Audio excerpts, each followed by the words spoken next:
저는 김순자, 올해 68입니다. 40년 전 28배 이 집으로 시집와서 남편 떠나보내고 홀로 아들 키우며 이 부엌을 지켰습니다.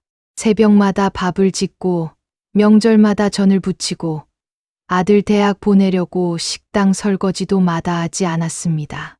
그게 제 인생이었습니다. 후회 없는 인생이라고 생각했습니다. 오늘은 손녀 하은이의 대학 입학이 확정된 날입니다. 저는 새벽 5시에 일어나 미역국을 끓였습니다. 전날 밤부터 불려둔 미역, 아껴둔 한우 양지. 하은이가 태어나던 날도 초등학교 입학하던 날도 이 손으로 끓여줬습니다. 20회를 한결같이. 할머니, 하은이가 달려와 저를 안았습니다. 합격이에요. 저 대학생 됐어요. 그래, 우리 하은이. 할머니가 얼마나 기쁜지 모른다. 할머니 미역국이 세상에서 제일 맛있어요. 사랑해요. 그 한마디에 40년 세월이 눈 녹듯 풀렸습니다. 그런데 저녁이 되자 분위기가 이상했습니다. 며느리 민정이가 거실로 저를 불렀습니다. 아들 재호가 고개를 숙인 채 소파에 앉아 있었습니다. 눈을 마주치지 않더군요. 어머니, 드릴 말씀이 있어요. 그래, 무슨 일이니? 하은이도 이제 대학 가고 저희도 저희 생활이 필요해요. 며느리가 잠시 말을 멈췄습니다. 이제 갈 때 가셔야 할 것 같아요. 처음엔 무슨 말인지 몰랐습니다. 갈 대라니요. 40년을 산 이 집에서 제가 어디로 가란 말입니까? 재호야. 아들을 불렀습니다. 이 아이 낳느라 24시간 고생했습니다. 밤새 젖 물리고 새벽마다 도시락 싸고 아버지 없이 제가 혼자 키웠습니다. 그런데 아들은 고개를 들지 않았습니다. 엄마, 민정이 말이 맞아. 엄마도 이제 엄마 인생 사셔야지. 내 인생. 그 세 글자가 비수가 되어 가슴에 꽂혔습니다. 내 인생이 뭐였습니까? 이 집이 내 인생이었고, 이 아들이 내 인생이었고, 저 손녀가 내 인생이었습니다. 며느리가 검은 비닐봉투를 내밀었습니다. 이것도 정리하세요. 어차피 이제 안 쓰시잖아요. 봉투 안에는 제 앞치마가 들어 있었습니다. 40년을 두른 앞치마, 기름때와 세월이 함께 베어든 그 앞치마를. 저는 그 봉투를 받아들었습니다. 현관문을 나설 때 뒤를 돌아보지 않았습니다. 돌아보면 무너질 것 같았습니다. 문이 닫히는 소리가 등 뒤에서 들렸습니다. 캐리어 하나를 끌고 복도를 걸었습니다. 40년 인생이 이 작은 가방 하나에 담겼습니다. 할머니, 하은이가 울면서 뛰어왔습니다. 미안해요. 할머니 나 아무것도 몰랐어. 울지 마라. 할머니는 괜찮아. 거짓말이었습니다. 하지만 이 아이 앞에서 무너지긴 싫었습니다. 엘리베이터 안에서 혼자가 되었습니다. 거울 속 제 얼굴을 봤습니다. 주름진 얼굴, 거친 손, 굽은 허리. 그런데 이상하게 눈물이 나오지 않았습니다. 대신 가슴 깊은 곳에서 무언가가 피어올랐습니다. 내가 정말 이렇게 끝날 사람이었나? 40년을 바쳤는데 이게 끝인가? 아니다. 이건 끝이 아니다. 엘리베이터가 1층에 멈췄습니다. 문이 열리고 저는 한 발을 내디뎠습니다. 밖에는 노을이 지고 있었습니다. 하루가 끝나는 하늘이었지만 저는 그게 시작처럼 느껴졌습니다. 제 이름은 김순자. 이제부터 저는 제 이름으로 살아볼 겁니다. 쫓겨난 그날 밤, 저는 역 근처 찜질방에서 잠을 청했습니다. 새벽에 눈을 떴을 때 천장이 낯설었습니다. 40년을 같은 천장 아래서 눈을 떴는데 이제는 그 천장이 제 것이 아니었습니다. 가진 돈은 300만 원, 평생 아들 내외 몰래 10,000원, 20,000원씩 모은 돈이었습니다. 이 돈으로 얼마나 버틸 수 있을까? 일주일 뒤 저는 작은 쪽방을 얻었습니다. 창문 하나, 화장실 공용, 누우면 벽에 발이 닿는 방이었습니다. 그래도 지붕은 있었습니다. 다음 날부터 일자리를 찾아다녔습니다. 식당 설거지, 건물 청소, 주방 보조. 나이 68배 받아주는 곳이 많지 않았습니다. 어머니, 여기는 젊은 사람 뽑아요. 이 나이에 설거지를 하시게요. 힘드실 텐데. 그 말이 칼처럼 찔렸습니다. 40년을 부엌에서 살았는데 그 경력이 아무 의미가 없었습니다. 한 달이 지났습니다. 어느 날 저녁 번화가를 지나다 한 식당 앞에서 발걸음이 멈췄습니다.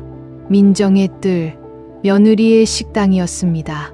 유리창 너머로 보이는 고급스러운 내부, 손님들로 가득 찬 테이블, 벽에 걸린 상장들. 저는 메뉴판을 들여다봤습니다. 눈이 멈췄습니다. 어머니의 소갈비찜 마이너스 48,000원, 정성 가득 된장찌개 마이너스 18,000원, 추억의 잡채 마이너스 25,000원. 심장이 멈추는 것 같았습니다. 이건 제 요리였습니다. 소갈비찜은 친정어머니가 가르쳐 주신 비법이었고, 된장찌개는 제가 수십 년 담근 장으로 끓이던 것이었습니다. 어머니, 레시피로 식당 할 거예요. 어머니는 쉬세요. 며느리가 했던 말이 떠올랐습니다. 그때는 고마웠습니다. 내 음식을 이어가겠다니. 그런데 지금 알았습니다. 이어간 게 아니었습니다. 빼앗은 거였습니다. 제 이름은 어디에도 없었습니다. 저는 한참을 그 자리에 서 있었습니다. 내 인생은 뭐였을까? 40년을 바쳐 만든 요리가 저렇게 팔려나가는데 나는 왜 쪽방에서 라면을 먹고 있지? 그날 밤 저는 처음으로 베개를 적셨습니다. 억울했습니다. 분했습니다. 그리고 무엇보다 제 자신이 한심했습니다. 열심히 살았는데, 정직하게 살았는데 왜 이렇게 됐을까? 그래도 포기할 수 없었습니다. 다음 날 저는 다시 일어났습니다. 허리가 쑤시고 무릎이 아팠지만 걸었습니다. 그리고 드디어 작은 식당에서 주방보조 자리를 얻었습니다. 시급 10,000원, 새벽 5시 출근, 파 다듬고 마늘 까고 설거지하는 일이었습니다. 첫날 주인 아주머니가 물었습니다. 이 나이에 왜 이런 일을 하세요? 저는 웃으며 대답했습니다. 살아야지요. 살아야 뭐라도 하지요. 그렇게 석 달이 흘렀습니다. 어느 비 오는 날이었습니다. 점심시간이 지나고 식당이 한가해졌을 때 고급 승용차 한 대가 식당 앞에 멈췄습니다. 운전기사가 우산을 펴고 뒷좌석에서 한 노신사가 내렸습니다. 은빛 머리카락, 고급 정장, 그러나 편안한 인상. 사장이 허둥댔습니다. 어머, 회장님 같은 분이 왜 이런데? 노신사가 부드럽게 말했습니다. 비가 와서 그냥 들렀습니다. 뜨끈한 국밥 한 그릇이면 됩니다. 그런데 그날 요리사가 갑자기 배탈이 났습니다. 사장이 발을 동동 굴렀습니다. 저는 조용히 말했습니다. 제가 해드릴게요. 사장이 저를 쳐다봤습니다. 순자 씨가요? 저는 앞치마를 고쳐매고 주방에 섰습니다. 정성껏 육수를 내리고 밥을 담고 깍두기를 곁들였습니다. 특별한 건 없었습니다. 그냥 40년을 해왔던 대로 했습니다. 노신사가 한 숟갈을 떴습니다. 그리고 숟가락을 멈췄습니다. 저는 가슴이 철렁했습니다. 입에 안 맞았나. 노신사가 고개를 들었습니다. 눈가가 젖어 있었습니다. 이 맛, 60년 만이오. 어머니가 끓여주시던 그 맛이야. 노신사의 눈가가 젖어 있었습니다. 국밥 한 그릇에 눈물이라니 저는 당황스러웠습니다. 입에 안 맞으셨습니까? 아니요. 너무 맛있어서 그렇소. 노신사가 숟가락을 내려놓았습니다. 60년 전 돌아가신 어머니가 끓여주시던 맛이야. 평생 찾아 헤맸는데 오늘 처음 다시 만났소. 그 말에 제 마음도 뭉클해졌습니다. 저도 친정어머니의 손맛이 그리울 때가 있습니다. 그 마음을 아니까요. 과찬이십니다. 그냥 국밥인데요. 그냥이 아니요. 노신사가 일어나 제게로 왔습니다. 나는 장철수라고 하오. 성함이? 김순자입니다. 순자씨. 요리를 어디서 배웠소? 따로 배운 적 없습니다. 40년 동안 가족밥 해온 것 뿐이에요. 장 회장. 그 이름은 뉴스에서 들은 적 있었습니다. 제게 거물이라고. 그런 분이 이 허름한 식당에서 국밥을 드시고 제 앞에 서 계셨습니다. 그래서 이런 맛이 나는구먼. 기술이 아니라 마음으로 내는 맛이야. 장 회장이 잠시 뜸을 들이더니 말했습니다. 순자씨. 내 집에서 일해보지 않겠소? 저는 귀를 의심했습니다. 예? 저를요? 내 주방을 맡아주시오. 나는 75이야. 남은 날 맛있는 밥 먹으며 살고 싶소. 순간 며느리 얼굴이 스쳤습니다. 저를 쫓아내며 했던 말. 어머니는 이제 쓸모없잖아요. 그 말이 아직도 가슴에 박혀 있었습니다. 저는 그냥 평범한 사람입니다. 대단한 요리사도 아니고. 그래서 더 좋소. 장 회장이 창밖을 바라봤습니다. 비가 내리고 있었습니다. 평생 대단한 사람들 틈에서 살았소. 미슐랭 셰프 음식도 먹고 세계 최고 식당도 다녀봤소. 그런데 늘 허전했어. 목소리가 낮아졌습니다. 진짜 먹고 싶은 건 어머니의 집밥이었소. 그걸 오늘 처음 다시 맛봤소. 저는 대답하지 못했습니다. 하루만 생각하겠습니다. 그러시오. 장 회장이 명함을 건넸습니다. 순자씨. 당신은 특별한 사람이요. 아직 모르는 것 같지만 그날 밤 쪽방 천장을 바라보며 뜬 눈으로 밤을 새웠습니다. 특별한 사람. 그 말이 머릿속을 맴돌았습니다. 40년을 밥만 했습니다. 새벽에 일어나 밥 짓고 반찬 만들고 설거지하고 그게 전부였습니다. 그런데 며느리는 저를 쓸모없다 했고 장 회장은 특별하다 했습니다. 누가 맞는 걸까요? 명함을 만지작거렸습니다. 68이면 늦은 나이지. 새로 시작한다는 게 말이 되나. 그런데 가슴 한쪽에서 다른 목소리가 들렸습니다. 이대로 주저앉을 거야? 쫓겨난 채로 끝낼 거야? 다음 날 아침 저는 전화를 걸었습니다. 회장님, 김순자입니다. 결정하셨소? 해보겠습니다. 전화기 너머로 웃음소리가 들렸습니다. 잘 생각했소. 내일부터 오시오. 전화를 끊고 창밖을 봤습니다. 비가 그치고 햇살이 비추고 있었습니다. 저는 낡은 앞치마를 꺼냈습니다. 쫓겨나던 날 가져온 그 앞치마. 주름진 천을 펴며 혼자 말했습니다. 이건 끝이 아니야. 이제 시작이다. 장 회장의 집은 제가 상상한 것과 달랐습니다.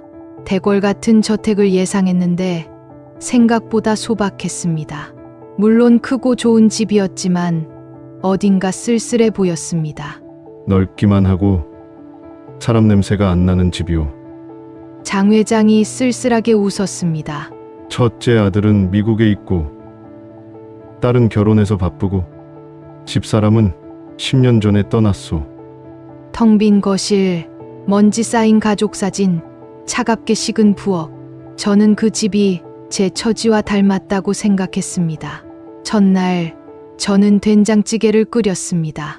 특별한 것 없이 40년 동안 해왔던 대로 두부 썰고 호박 넣고 제가 담근 건 아니지만 좋은 된장을 골라 정성껏 끓였습니다.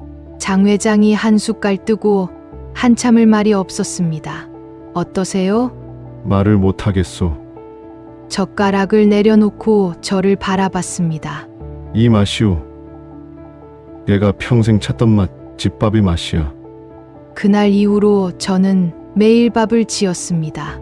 아침에는 북어국, 점심에는 비빔밥, 저녁에는 갈치조림. 특별한 요리가 아니었습니다. 그냥 정성을 담은 집밥이었습니다. 한 달이 지나자 집이 달라졌습니다. 부엌에서 국 끓는 냄새가 나고 밥 짓는 김이 올라오고 식탁에 반찬이 가득 놓였습니다. 장 회장의 얼굴에도 생기가 돌았습니다. 순자 씨 오고 나서 이 집이 살아났소. 제가 한 건 밥 짓는 것 뿐인데요. 그게 제일 어려운 거요. 돈으로 못 사는 거야. 어느 날 저녁 장 회장이 조심스럽게 물었습니다. 순자 씨, 왜 이 일을 하게 됐소? 가족은? 저는 잠시 망설였습니다. 그리고 솔직하게 말했습니다. 40년을 바친 집에서 쫓겨났다는 것, 며느리에게 쓸모없다는 말을 들었다는 것, 아들이 고개도 들지 못했다는 것. 장 회장은 끝까지 듣고 한숨을 쉬었습니다. 내 자식들도 크게 다르지 않소. 창밖을 바라보며 말했습니다. 평생 돈 벌어다 줬소. 좋은 집, 좋은 차, 좋은 학교 다 해줬소. 그런데 목소리가 낮아졌습니다. 정작 아프고 나니까 얼굴 보기 힘들더군. 저는 아무 말도 하지 못했습니다. 부자나 가난한 사람이나 늙으면 마찬가지구나. 자식에게 버림받는 마음은 똑같구나. 그래서 더 반가웠소. 순자 씨가. 장 회장이 저를 바라봤습니다. 당신은 갖기만 한 게 아니라 주는 것도 아는 사람이요. 요즘 세상에 드문 사람이야. 그 말에 코끝이 찡했습니다. 쫓겨난 이후로 처음 듣는 따뜻한 말이었습니다. 석 달이 흘렀습니다. 어느 날 손녀 하은이에게서 전화가 왔습니다. 할머니, 나 하은이야. 하은아, 그래, 잘 있었어? 할머니, 나 할 말 있어. 엄마 식당에 문제가 생겼어. 저는 심장이 철렁했습니다. 무슨 문제?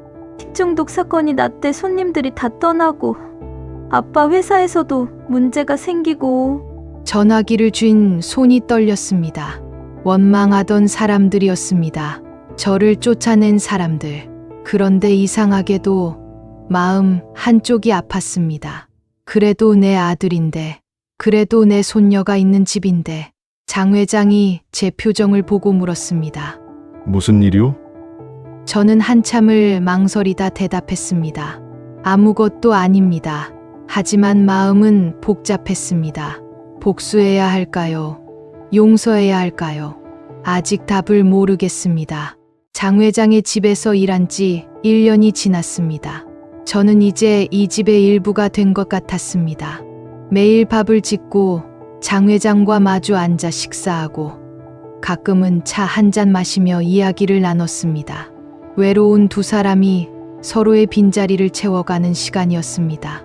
그러던 어느 날 손녀 하은이가 찾아왔습니다.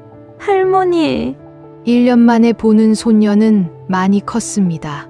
하지만 얼굴이 어두웠습니다. 하은아, 무슨 일이야? 할머니, 집이 난리가 났어. 하은이가 털어놓은 이야기는 충격이었습니다. 며느리의 식당 민정의 뜰에서 식중독 사건이 터졌다고 합니다. 손님 12명이 병원에 실려갔고 뉴스에까지 나왔다고. 엄마가 매일 울어 손님이 뚝 끊겼대. 그뿐이 아니었습니다. 아빠 회사에서도 문제가 생겼대. 엄마 식당에 투자한 돈 때문에. 저는 가만히 듣기만 했습니다. 솔직히 조금은 후련했습니다. 저를 쫓아내고 제 레시피를 빼앗아 돈을 번 사람들. 그 사람들이 무너지고 있으니까요. 하지만 동시에 마음이 아팠습니다. 그래도 내 아들이고 내 손녀가 있는 집인데. 할머니, 근데 이상한 게 있어.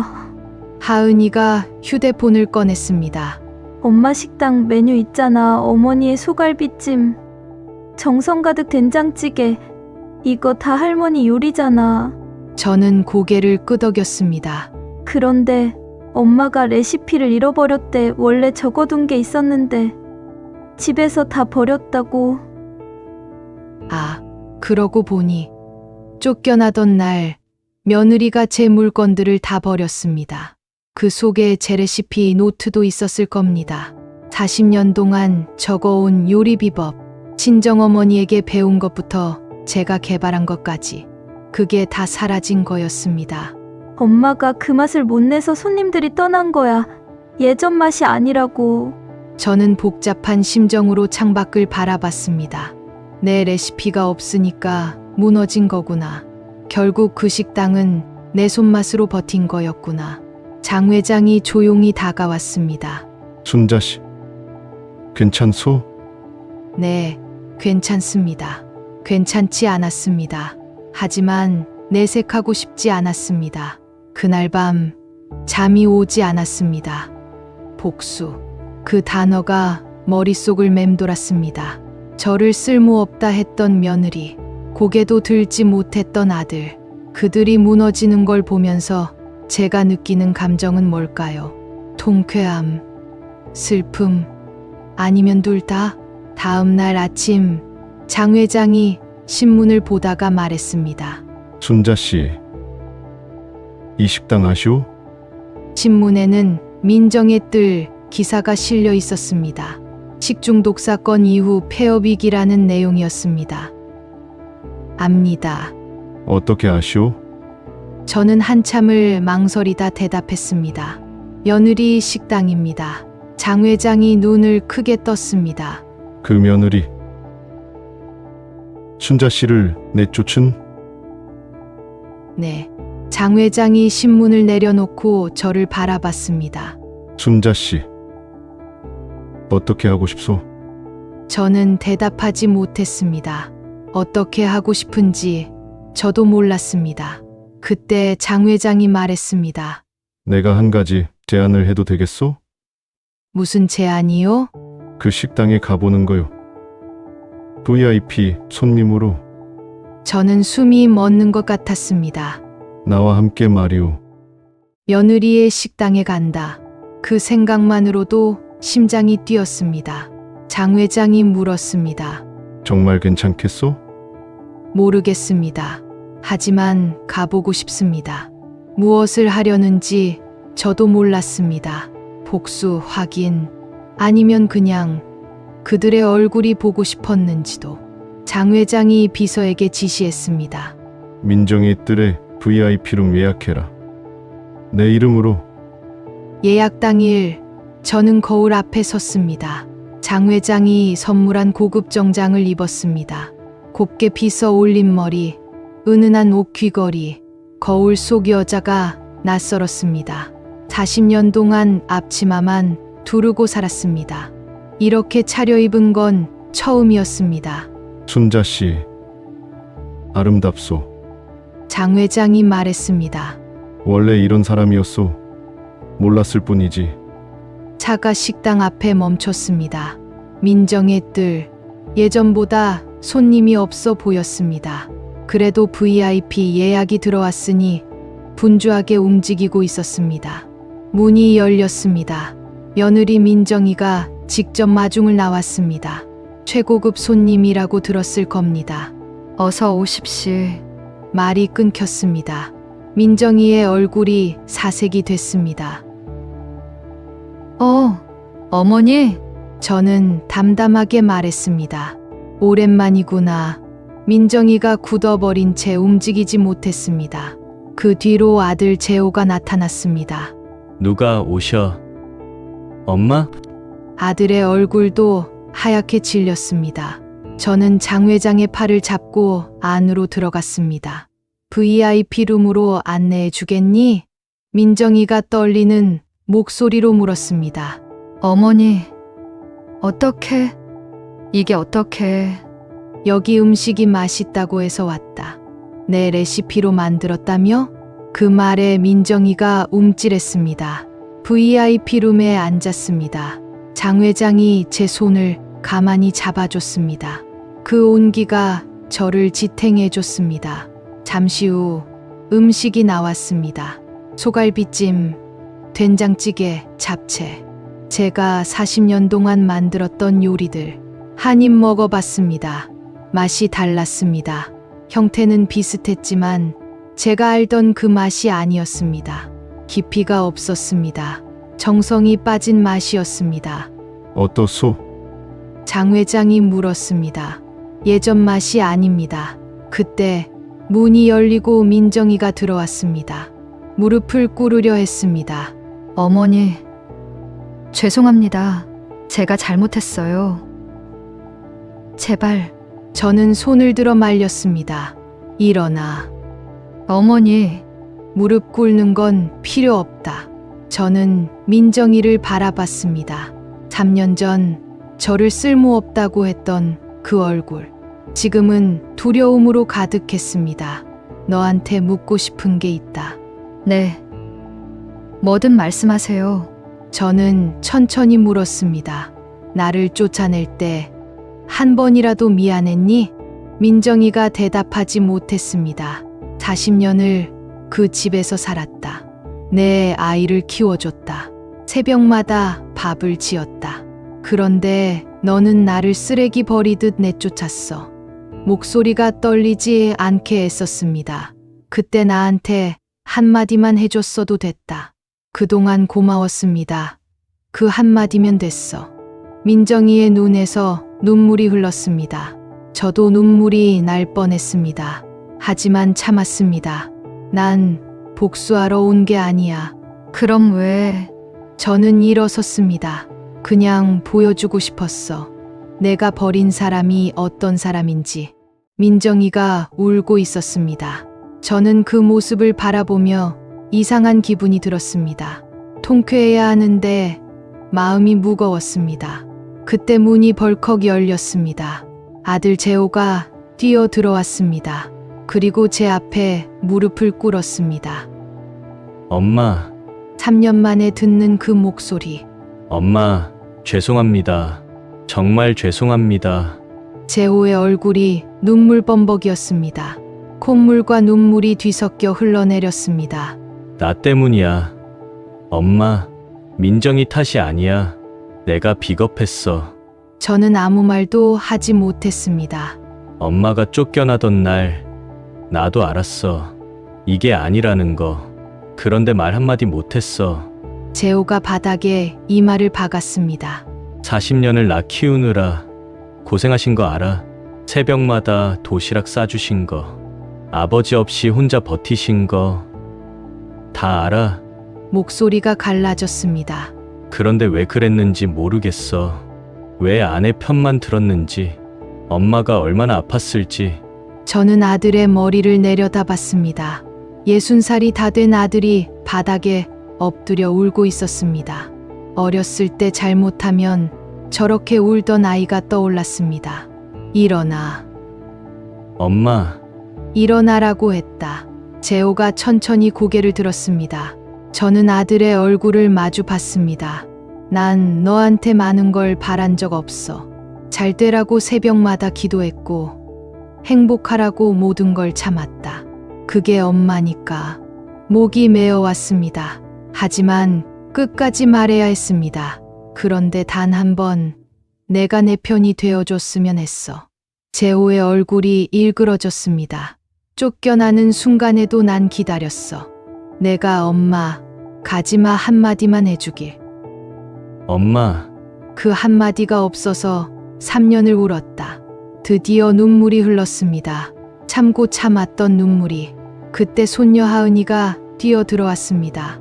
할머니, 하은이가 저를 꽉 안았습니다. 할머니, 보고 싶었어요. 정말 왜 이제 오셨어요? 그 온기에 마음이 녹았습니다. 장 회장이 조용히 다가와 제 어깨에 손을 얹었습니다. 순자 씨, 할 말 다 했소? 저는 고개를 끄덕였습니다. 그리고 민정이를 바라봤습니다. 아직도 울고 있는 며느리를. 민정아, 네, 어머니. 나는 내가 미웠다. 3년 동안 원망했다. 민정이가 고개를 숙였습니다. 그런데 이제 내려놓으려고. 어머니, 용서는 너를 위한 게 아니야. 나를 위한 거다. 저는 장 회장의 손을 잡았습니다. 이제 나는 내 인생을 살 거야. 더 이상 원망하면서 살고 싶지 않아. 식당 안이 조용해졌습니다. 저는 마지막으로 말했습니다. 오늘 이 자리는 복수가 아니었어. 가족들을 둘러봤습니다. 그냥 보여주고 싶었어. 너희가 버린 엄마가, 할머니가, 시어머니가 어떤 사람이었는지. 재호가 다시 울음을 터뜨렸습니다. 하은이가 제 손을 꼭 잡았습니다. 저는 장 회장과 함께 식당을 나섰습니다. 밖에는 밤하늘에 별이 떠 있었습니다. 가슴이 후련했습니다. 3년 동안 짊어졌던 짐을 내려놓은 기분이었습니다. 6개월이 흘렀습니다. 장 회장과 저는 조용히 혼인신고를 했습니다. 화려한 결혼식은 없었습니다. 그냥 둘이서 구청에 가서 서류에 도장을 찍었습니다. 이제 진짜 가족이오. 순자 씨, 고맙습니다, 회장님. 이제 회장님은 그만하시오. 그냥 여보라고 부르시오. 저는 웃음이 났습니다. 69의 새 남편이 생기다니. 인생이란 정말 알 수 없는 것이었습니다. 어느 날 장 회장이 제안했습니다. 순자 씨, 식당 하나 열어보지 않겠소? 식당이요?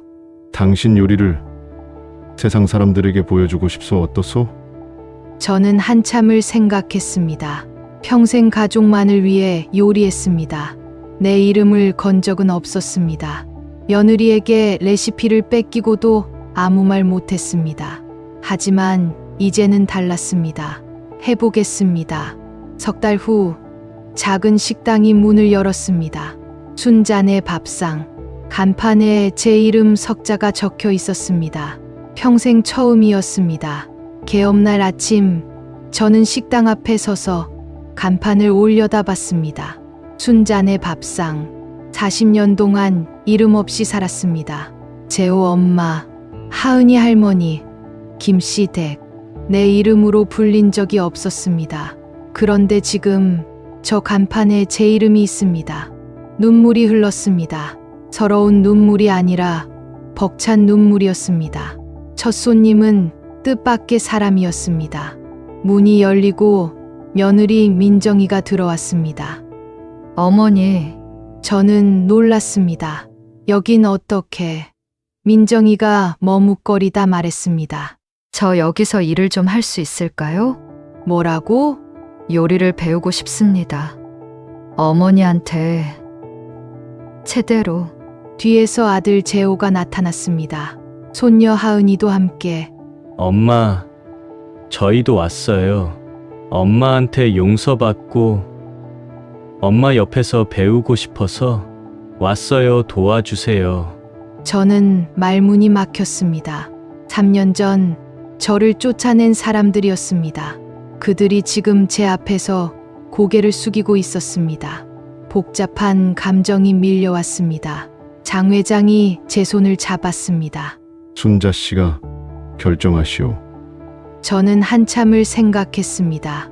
원망이 없다면 거짓말이었습니다. 아직도 가끔 그날 밤이 떠오릅니다. 하지만 이대로 미워하며 살고 싶지 않았습니다. 저는 벽에 걸린 물건을 내렸습니다. 낡은 앞치마였습니다. 쫓겨나던 날 가져온 바로 그 앞치마. 민정이에게 내밀었습니다. 이거 입을 각오가 되면 와라. 민정이의 눈에서 눈물이 흘렀습니다. 네, 어머니. 감사합니다. 저는 주방으로 들어가며 말했습니다. 밥상은 정성이야. 기술보다 마음이 먼저다. 그거 명심해. 네, 명심하겠습니다.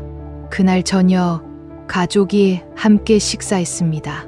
장 회장, 아들 재호, 며느리 민정, 손녀 하은이, 그리고 제가 차린 밥상 앞에 모두 둘러 앉았습니다.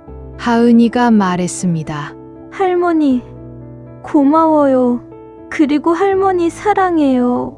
나도 사랑한다. 우리 하은이. 밥을 먹으며 저는 창밖을 바라봤습니다. 노을이 지고 있었습니다. 69. 늦은 나이에 시작한 새 인생. 쉽지 않았습니다. 아프기도 했습니다. 하지만 후회는 없었습니다. 저는 혼자 중얼거렸습니다. 여러분, 저는 이제야 제 이름으로 살아요. 늦었지만 이제야 시작이에요. 구독과 좋아요, 댓글 알림 설정은 큰 힘이 됩니다. 오늘도 이렇게 함께 해주셔서 감사합니다. 즐거운 하루 되세요.